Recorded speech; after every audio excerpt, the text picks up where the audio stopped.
What's up, boys and girls, and welcome back to Laying the Points with Farley Bets. It's the flagship show, the show where we go over every one of the week 6 games from this past weekend, mostly Sunday. We'll talk about Thursday too. That's why I'm repping my New York Giants hoodie. I don't get to do that very often, at least not the last 10 years, but very proud to be doing that today after that performance on Thursday night. I'll get into that in 1 second. My name is Chris Farley, not like the comedian, like the sports better. And I bet mainly the NFL. I do some NBA. I do some other sports as well. I consider myself a professional NFL bettor and contest winner. 2 circuit contest wins the last 3 seasons.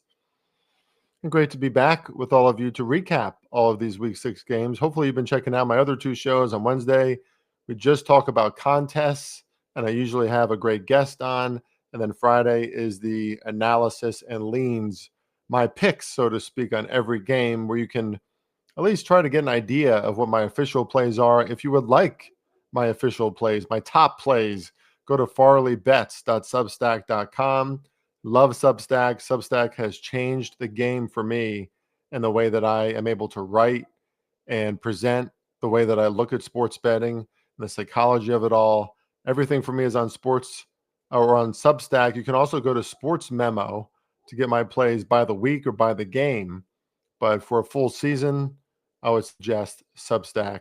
For every insight that I put out, it is all over there. Okay, I don't want to waste much time because I want to get right into these games from week 6.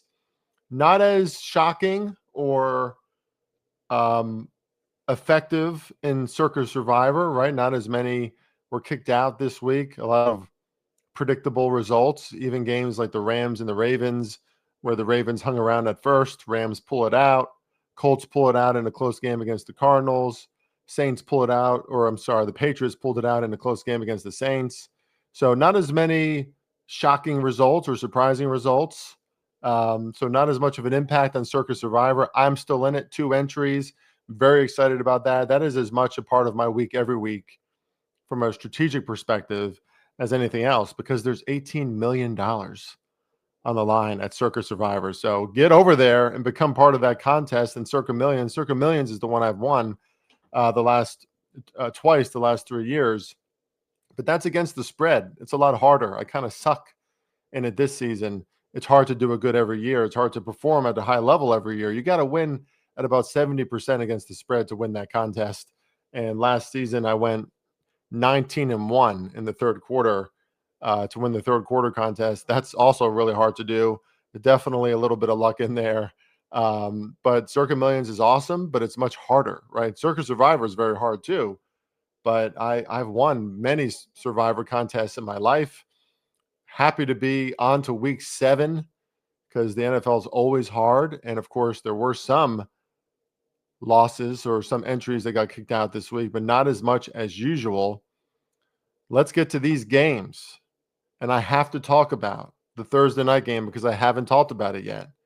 My Giants winning against beating the Philadelphia Eagles. Now, this did happen in 2023 at the end of that season, which was the same weird season that the Eagles were booted out of the playoffs when they faced the Bucs. They just didn't look as good that year.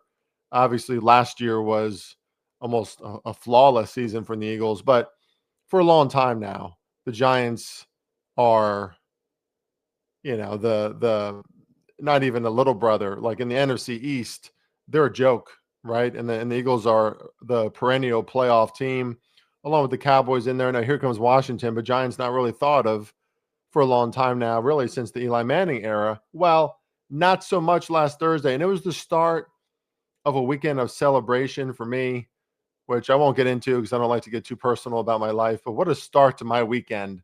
A lot of great things happened to me last week, but it started with the Giants beating the Eagles. My thesis statement on this game, this is the recap and thesis statement show, is that wasn't the same Eagles team, right? So, it's not like the Giants are beating the 2024 Eagles.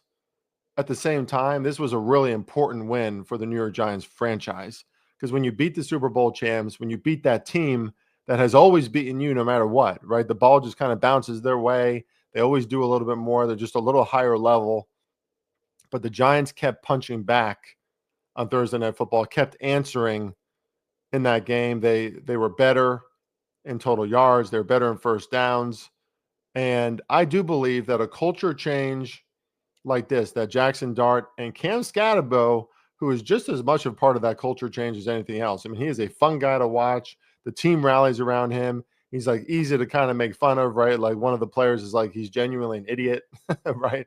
But he's the kind of guy you love to have on your team.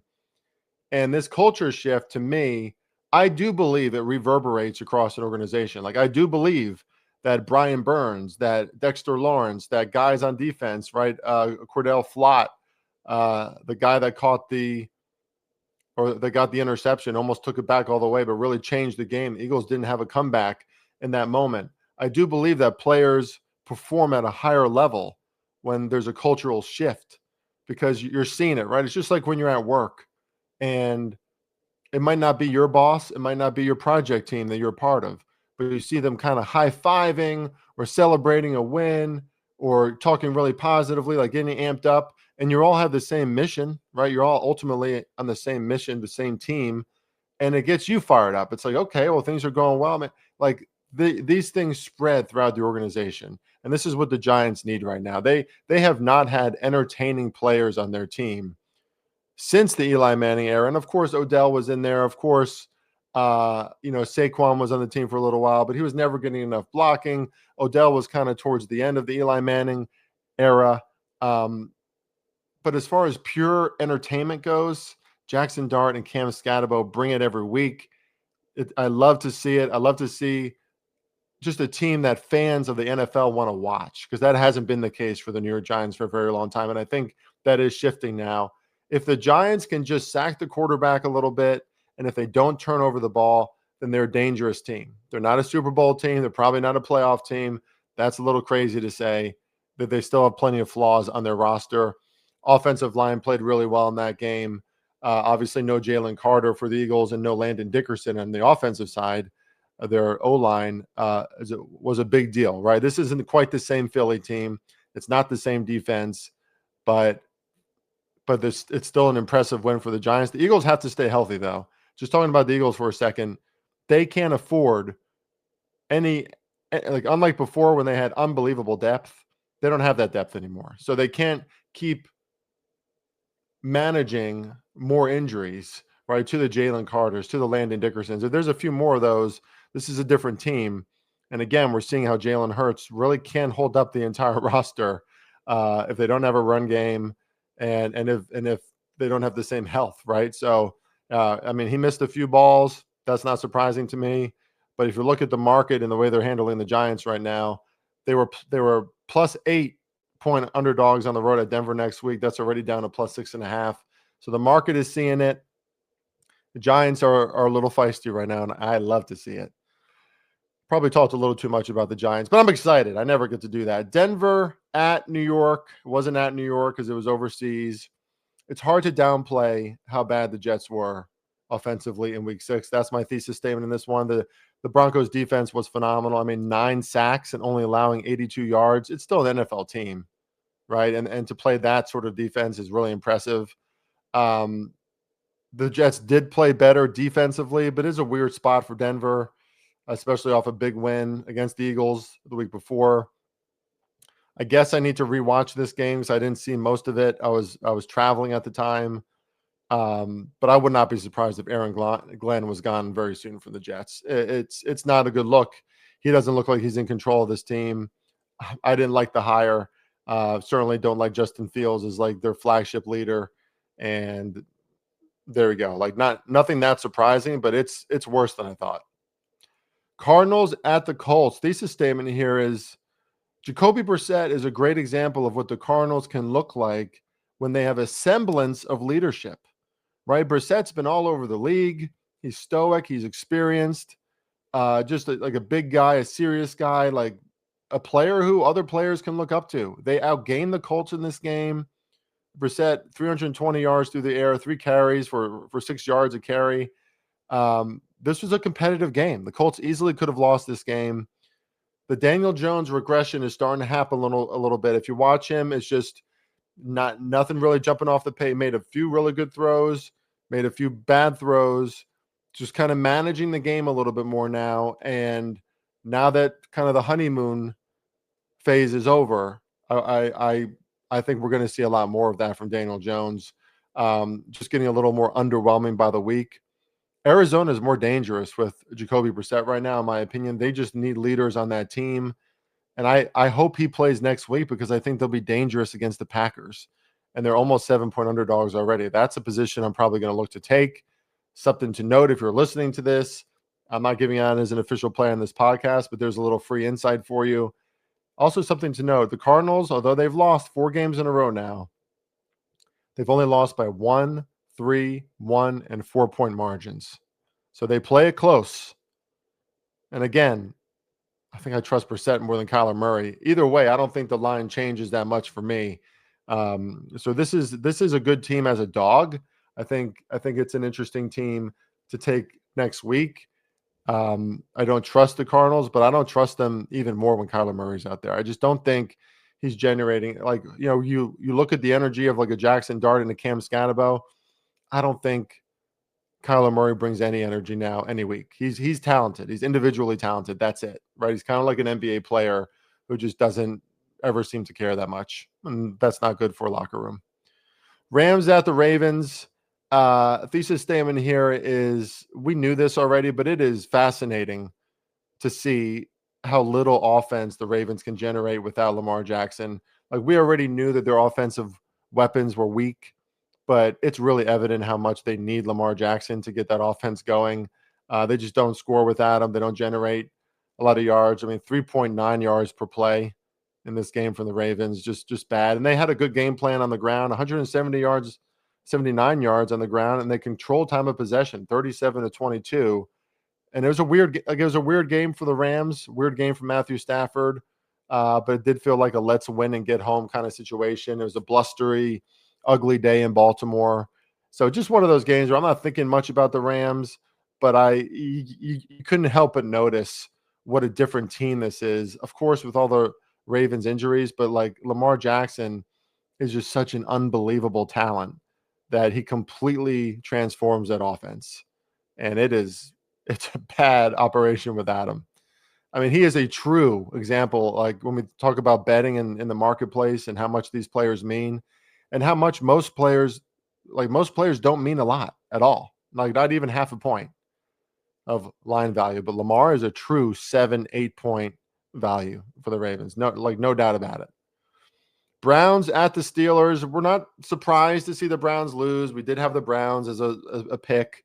We've lost a lot on the Browns this season. Something else to think about, like maybe a little less Titans and Browns exposure, Chris, because now second weekend seeing Dylan Gabriel looks like a better defense can plan and prepare much better for him. Like we might see Shador Sanders soon, and that's a scary prospect for the Browns. That's my thesis statement. My second thesis statement is that I'm not impressed by the Steelers offense. Like I know they've had some good situations here, and the Browns defense, I'm surprised, didn't play better, but I think the Browns defense is also starting to run out of fuel, starting to run out of energy. We've seen this from them before when they just keep losing and losing and losing. But the Steelers are a bad rushing team, 3.4 yards per carry this season. That's 30th. And 40% of Aaron Rodgers' pass yards are generated from DK Metcalf. Okay, it's like 37%, but still, that's a lot. And if a good defense, which the Browns are a very good defense, they didn't plan well for this one. But if you can shut down DK Metcalf, and if you can get a pass rush on Aaron Rodgers, which I was impressed how well they protected him in this game for the most part.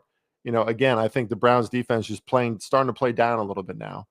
But a better defense or a better prepared defense is gonna really challenge the Steelers team. So I'm not like the Steelers regression is coming. They're doing a good job of winning these ugly games and managing them, and they certainly outplayed the Browns in every way here. Like it was a way better performance from the Steelers defense than what we've seen in the past.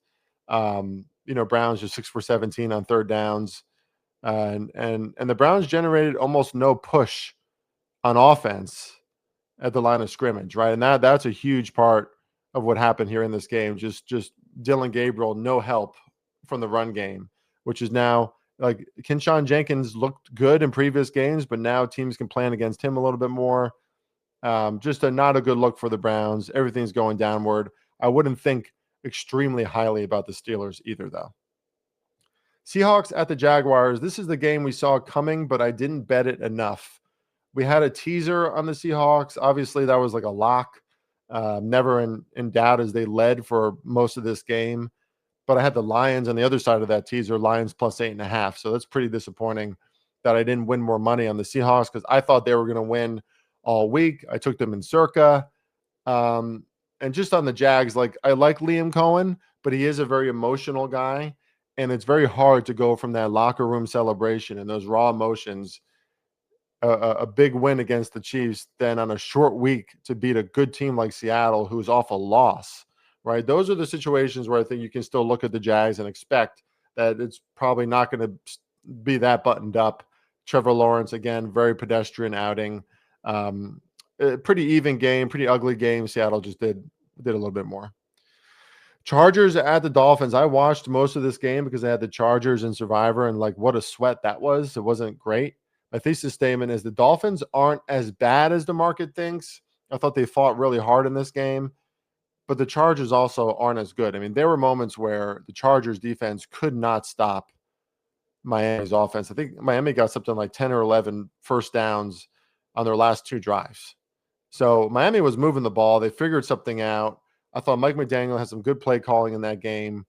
They played well on defense too. That was really more about Justin Herbert making plays, Harbaugh having him well prepared, trusting in his quarterback. But this also felt like the final straw for Miami. Despite playing hard, their next four games at Cleveland, we know how weird games at Cleveland can be, at Atlanta, Baltimore, and then Washington, and then a bye. That could easily be 3 out of 4 losses, probably will be. And then that might be it for Mike McDaniel. So that felt like this game at Miami, I had the Chargers in Survivor because I couldn't see the Chargers losing 3 straight, especially to this Miami team. They're not very good, but that was the game where you could expect them to show up and really compete. They did. They still lose. Things aren't looking good. Like the Miami franchise is going to be overturned. Big change is coming. I don't think there's any way around it. Cowboys at Panthers. Thesis statement here are Cowboys are going to do this to bettors and fans all season. If you're a good team, you can't show up to Carolina and play like this. The score shouldn't have been as close as it was. Carolina 410 to 292 outgained the Cowboys in total yards and 27 first downs to 15 first downs for the Cowboys. Carolina controlled this game, and Dak played well, but the Cowboys, again, have no run game, 31 total yards. Carolina had 216 rushing yards, a ton of Rico Dowdle. He's a real X factor now. And the Carolina run defense, by the way, not too shabby. Like they're a good group, really improved this year from last year. They were terrible last year, one of the worst, I think, in NFL history. But they're like a middling, almost above average group right now. So kudos to them and how they improved defensively against the run. Dallas's defense remains very poor. Again, like Dak played well, like great QBR and all that stuff, but it's not going to be enough. If you have no defense, you can't run the ball, especially against a team in a good spot that is doing those things, right? And Carolina, they run the ball, they take the ball away from Bryce Young, who Bryce Young is going to be one of those quarterbacks who is just kind of there. Like he's not going to win the game for you, but he's not the worst in the NFL either. Good for the Panthers. Look, the Panthers have a chance to go above 500 next week at the Jets. So that's awesome for them. All 3 games they won at home, though, so that'll be interesting. Patriots at the Saints. Thesis statement here is this was a close game. The Saints played well again, but this was about Drake May. In some ways, to me, this was a more impressive win by Drake May than their win last week against the Bills. I mean, Drake May was in full control in this game. Like, he was the reason why they won. 18 for 26. 261 total yards, 10 yards per pass, 3 touchdowns, no interceptions. Just a clean, perfect, like I'm the alpha, I'm the quarterback, I'm the leader of this team type of game from him. And now, like seeing that kind of response from Drake May, which matters far more than the rest of the roster, right? After beating the Bills, if some parts of the Patriots roster played down this Sunday, not a total surprise. But you need your quarterback to be that guy for you every single week. Drake May was that guy. the Patriots, to me now are on the rise even more after seeing that performance from Drake May for me. So are the Saints, though. Like, the Saints are playing better than expected every week. I thought they should have covered in this game. They're plus 3.5. They were right there. I did have a bet on them, so that was unfortunate too. All these close losses. I don't often lose by wide margins. It's very close, bad beats. It's fine. But the Saints are feisty every single week, and Kellen Moore should be proud. Despite their losses, they're competing hard. They don't look as bad as their record on most weeks. And like the Bears, the Saints are going to Chicago next week. Like, the Bears are not automatic against the Saints in that game. I have to talk about this game because it was a game, but the Titans and Raiders, remember when like commentators used to say the toilet bowl? Like, this was the toilet bowl. They used to say that a lot. This is the definition of what that was. 4 turnovers in this game. Neither quarterback played particularly well. Like, if you add in the sacks, neither of them got over 160 yards. 6 sacks to Cam Ward, 2 sacks to Geno. Just bad football, bad front play. Cam Ward, 13.8 QBR. Geno Smith, 37.9 QBR. I generally don't care much about QBR, but when it's that low, when it's that pathetic, it's something to note. Just the less pathetic team won at home, but holy shit, what a bad watch. Unfortunately, I had that game on most of the late games. I think there's only 3 games to have on, and that's why. And unfortunately, I had to see that in front of me for 3 hours. That was rough. On the other side, this wasn't rough to see. San Francisco at Tampa Bay. My thesis statement is every week I feel great validation about the Tampa Bay Bucks because they're everything I said they would be before the season. They're 5-1, a real threat in the NFC now. Because who is the real threat in the NFC? Okay, the Lions, the Eagles are still there. But the Bucks, man, the Bucks are right there too. Like, how did they not beat the Eagles when you see the way this team plays? Just another fun game to watch. Bucks or Baker and the way he moves the offense is just more consistent than the other team. They played a clean game, no turnovers. San Francisco did have 2 turnovers. That ended up being the bigger difference because there's a relatively even game. But I'll tell you, from the 49ers standpoint, another thesis statement is the Niners injuries have been overwhelming, but now it's official. It might be too much for them to think that they can do anything again this season. It's, of course, it's not funny, but like it's absurd how much they've lost. And to now lose their leader on defense, which, like, what's wrong with my brain sometimes at these certain points? I mean, he's like one of the most popular defensive players in the league. Jesus Christ, Chris. Fred Warner, for God's sake, to lose Fred Warner on top of Bosa already, like, those are your 2 best players on defense. Like, they need Brock Purdy back. They need the offensive weapons back, or else they just doesn't feel like they have a shot to be a relevant team in the NFC. Man, just feel for the 49ers. Bengals at the Packers. My thesis statement here might surprise you. I've been pretty underwhelmed by the Packers. Like, first of all, the second straight week of the Bengals team total overhitting. So thank you, Cincinnati. Thank you, Joe Flacco, in the second half. But Green Bay, 10 points through the first 3 quarters against the Cincinnati defense. Like, sure, over 400 yards in the end. Love made some good passes in this game, but they sort of fall asleep, don't they? Like, this is not the same team that beat up on the Lions in week 1 and the Commanders in week 2 for me. They don't have the same juice. Seems like maybe that was like a honeymoon period for them earlier in the season. And now it's just letting the Bengals hang around like that just wasn't a good look. And I know, like, ultimately they still scored 27 points or so. Like, they played well when they had to, 17 points in the fourth quarter. But why is that game so close? It shouldn't be. Not if you're an elite team at home off a bye, shouldn't be that close. Pretty underwhelmed by the Packers, and I would expect more negative regression from that team. Finally, the Lions and the Chiefs. Here's my thesis statement. You're going to hate it. Most of you are going to hate it. And the Chiefs are going back to the Super Bowl. I mean, dude, Who's stopping the Chiefs right now? Okay, the Bills. Like we can't forget about the Bills. I guess. Okay, they lost for the first time last week. We'll see how they play tonight. I thought they've been pretty underwhelming, but these Chiefs, man, they dominated this game against a really good Lions team, 355 to 297, 26 to 18 in first downs. I think just at Arrowhead is going to continue to be a really tough spot. Andy Reid is back to his old antics. Great play calling. Offense was unstoppable in the second half, especially in those final few drives, but they scored consistently throughout the game.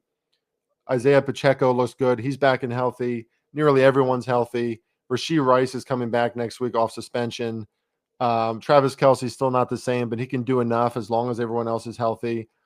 Just all buy signs on the Chiefs right now. And they got a tough game at Orchard Park in week 9. But if this team won out for the rest of the season, that would not be surprising at all.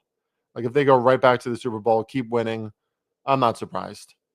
I am very happy to see Harrison Butker fuck up every single week. That little skinny bastard who has a really strange worldview can go fucking kick rocks if you ask me. But other than that, other than Harrison Butker being a legitimate vulnerability for the Chiefs, who's stopping this team right now? Patrick Mahomes, you can make an argument that he's playing the best football of his career. I know it's gross to many people, but I think that's a real question. It's a real statement at this point. He's been magnificent for weeks in a row. Like he's not the reason his team loses. He did throw that bad interception last week at Jacksonville. That's going to be so rare. That shit's not going to happen very often. Watch out for the Chiefs. I'm not worried about the Lions either, by the way. Just a tough spot for them. Wish they would have covered my teaser. That's kind of felt like another bad beat. A lot of opportunities. Got a touchdown taken away from them early. Lions will be fine. Lions back home next week against the Bucs. That's a great game. But man, Chiefs are right there, guys. Wednesday's show is up next, around the corner, talking about week 7 contest. We'll focus more on Survivor until we start showing better results in Circa Millions. Until then, everybody, Chris Farley here at Farley Bets on X, farleybets.substack.com. I don't even know if I talked about my results, so I'll do this here at the very end. We're even right now. Would have been a much bigger week again if the Lions would have covered that teaser. But again, the Sunday night results have been stifling us a little bit. I have 3 more positions tonight, expecting great things. We will report the final results on Wednesday. Until then, everybody, let's win some damn money, shall we? Go Giants. How about that? See you next time.